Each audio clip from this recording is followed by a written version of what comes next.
വന്നിട്ടുള്ളത് നമ്മളെല്ലാവരും ഇടയ്ക്കിടയ്ക്ക് കാണാറും കഴിക്കാറും ഉള്ള ബനാന സ്റ്റെം അല്ലെങ്കിൽ വാഴപ്പിണ്ടി ആയിട്ടാണ് കേട്ടോ.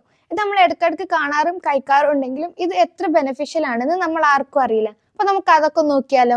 ഈ ബനാന സ്റ്റെം ഫൈബർ റിച്ച് ആണ്, അതുകൊണ്ട് തന്നെ നമ്മുടെ ഗട്ട് ക്ലീൻ ആയിട്ടിരിക്കാനും ഡൈജഷൻ ഇംപ്രൂവ് ചെയ്യാനും ഹെൽപ്പ് ചെയ്യുന്നുണ്ട്. മാത്രമല്ല ഇത് കഴിച്ചു കഴിഞ്ഞാൽ നമുക്ക് വയറ് കുറെ നേരത്തേക്ക് ഫുൾ ആയിട്ടിരിക്കുന്ന പോലെ തോന്നും. അത് നമ്മളെ വിശപ്പ് കുറക്കാനും ഇത് നമ്മളെ വെയിറ്റ് ലോസിലേക്കും സഹായിക്കുന്നുണ്ട്. കൂടാതെ ഇത് നമ്മുടെ ബോഡിയിൽ ഉണ്ടാകുന്ന ടോക്സിൻസിനൊക്കെ ഫ്ലഷ് ഔട്ട് ചെയ്തിട്ട് കിഡ്നി സ്റ്റോൺ ഉണ്ടാകുന്നതിൽ നിന്ന് പ്രിവെന്റ് ചെയ്യുന്നുണ്ട്. ബനാന സ്റ്റെം കഴിക്കുന്നതിലൂടെ നമ്മുടെ ബോഡിയിൽ ഉണ്ടാകുന്ന അസിഡിറ്റി ഒക്കെ ബാലൻസ് ചെയ്യാനും ഹെൽപ്പ് ചെയ്യുന്നുണ്ട്. മാത്രമല്ല ബ്ലഡ് പ്രഷറും നോർമലി ബാലൻസ് ചെയ്യാനും ഇത് ഹെൽപ്പ് ചെയ്യുന്നുണ്ട്. But wait, low blood pressure ഉള്ള ആൾക്കാർ തീർച്ചയായിട്ടും ബനാന സ്റ്റെം ലിമിറ്റ് ചെയ്യേണ്ടതുണ്ട്. ഇത് കൂടുതൽ കഴിക്കുകയാണെങ്കിൽ അവരുടെ BP പിന്നെയും ലോ ആവും. പിന്നെ ബനാന സ്റ്റെം ഒരിക്കലും എംപ്റ്റി സ്റ്റൊമക്കിലേക്ക് റെഗുലർ ആയിട്ട് കൺസ്യൂം ചെയ്യാനും പാടില്ല. കൂടാതെ കൂടുതലായിട്ട് ഇത് കഴിക്കുകയാണെങ്കിൽ ചില ആൾക്കാരിൽ ബ്ലോട്ടിങ്ങും ഫ്രീക്വന്റ് യൂറിനേഷനും കണ്ടുവരാറുണ്ട്. സോ നെക്സ്റ്റ് ടൈം നിങ്ങൾ ഇത് കാണുകയാണെങ്കിൽ തീർച്ചയായിട്ടും നിങ്ങളെ ഡയറ്റിൽ ഇൻക്ലൂഡ് ചെയ്യാം. ബനാന സ്റ്റെം ഇഷ്ടമല്ലയും ഇഷ്ടമില്ലാത്ത നിങ്ങളുടെ ഫ്രണ്ട്സിന് ഈ വീഡിയോ ഷെയർ ചെയ്ത് കൊടുത്തിട്ട് ട്രൈ ചെയ്യണം എന്ന് പറയാം.